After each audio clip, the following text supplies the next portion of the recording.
For complete setup, preventive maintenance, and safe operating instructions, please read the operator's manuals that have been enclosed with this tool package.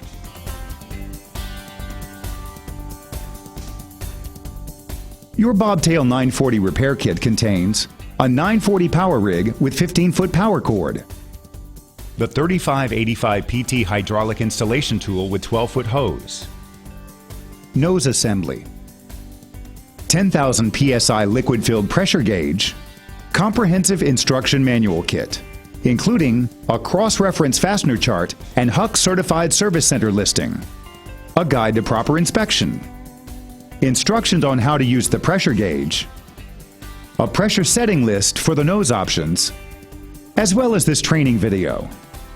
And if you purchased one, a patented bobtail color cutter nose assembly for repairs. Everything you'll need to get started.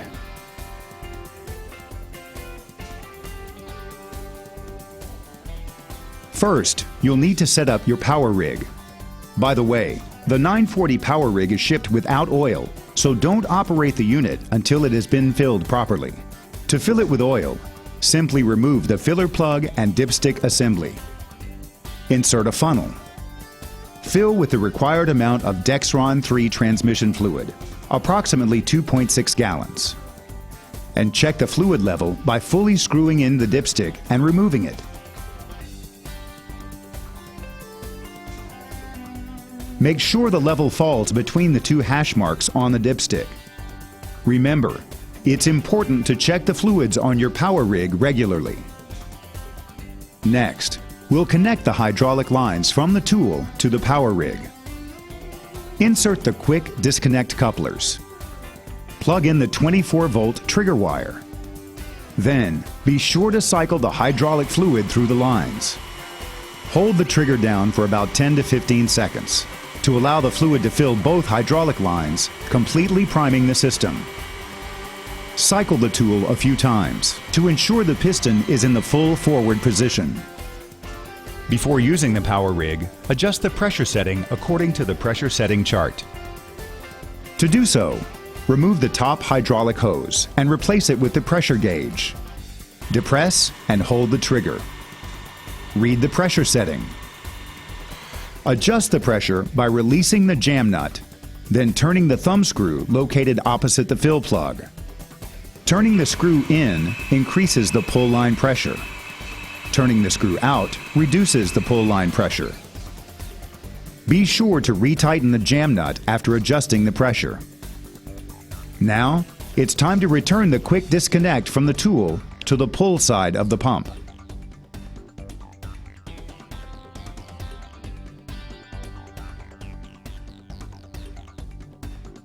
Next, you're ready to attach the nose assembly. Begin by attaching the puller and adapter to the piston. Just thread it on as shown. You'll know it's on correctly when the machine flat at the base of the puller adapter disappears just below the cylinder housing. Back the puller off until the ball falls into place on one of the grooves on the piston. Slide the anvil over the puller. Line up the puller with the opening in the anvil. Then tap on the anvil until the puller closes and the anvil slides on. If, after the anvil is attached, the puller is not open enough to accept the fastener, you may have to back the puller off an additional quarter to half turn.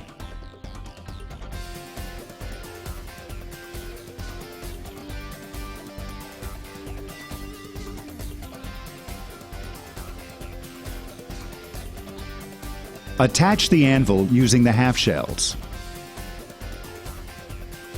Slide the lock ring over the half shells. Snap the true arc ring into position using the snap ring pliers. And cycle the tool. You are now ready to install a fastener.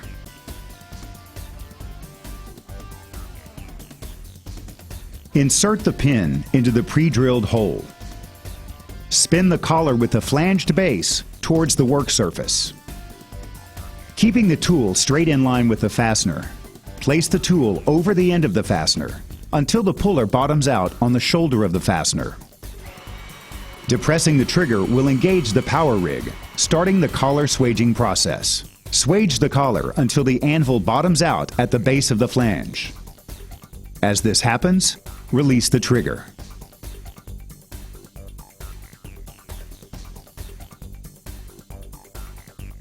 To make sure the fastener is installed properly, all it takes is a quick visual inspection. The collar contains dots that serve as installation indicators. If the fastener is properly installed, at least one of the dots will have a line crossing it. The line shown is a witness mark, indicating a proper swage. If the dots are not marked, you may still have an acceptable swage. To check, measure the length of the swage and the diameter of the collar using a swage gauge or calipers. If the measurements fall within the range specified in the brochure or coordination drawings, the collar is properly swaged. On an incomplete swage like this one, it's easy to see that the collar hasn't been swaged all the way down to the bottom because there are no witness marks.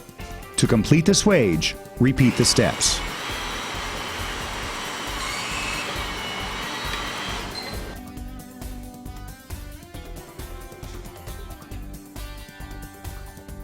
If you need to install a different diameter nose, or to use the optional bobtail collar cutter, simply reverse the assembly process. Remove the true arc ring, pull off the lock ring, remove the half shells, remove the anvil, and unscrew the puller and adapter from the piston.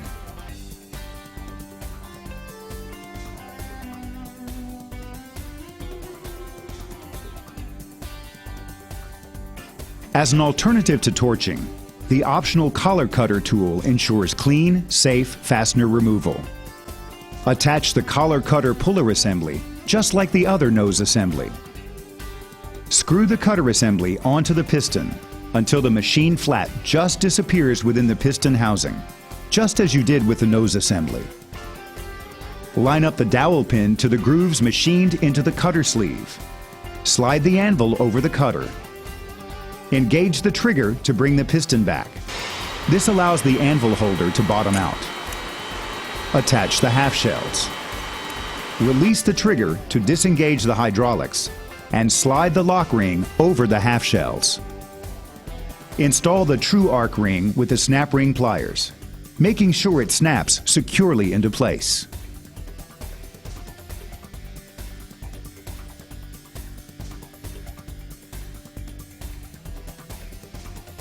Notice the position of the puller in relation to the cutter anvil. The piston must be fully forward to engage the fastener. If you cannot insert the fastener, activate the trigger quickly to bring the piston forward. To remove the bobtail fastener with the collar cutter, place the nose over the pintail until the cutter puller bottoms out on the shoulder of the fastener. Engage the tool and hold the trigger down until you hear a distinct pop. The pop indicates that the collar has been completely cut. Notice how cleanly and precisely the collar cutter removes the fastener. Please use caution when handling cut collars. The pieces will be hot, with sharp edges that will cut fingers. If the collar does not fully cut, be sure the blades on the cutter nose line up with the original cut marks before attempting a second cut. Bang the nose on a table to be sure the collar cutter is free of collar fragments or shards.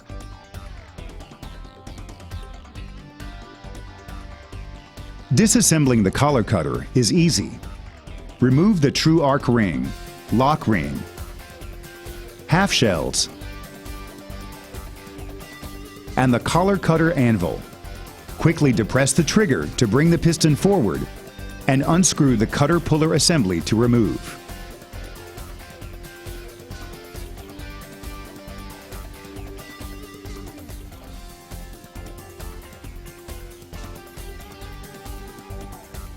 A few easy care and maintenance steps will help keep your Bobtail 940 repair kit in top working order.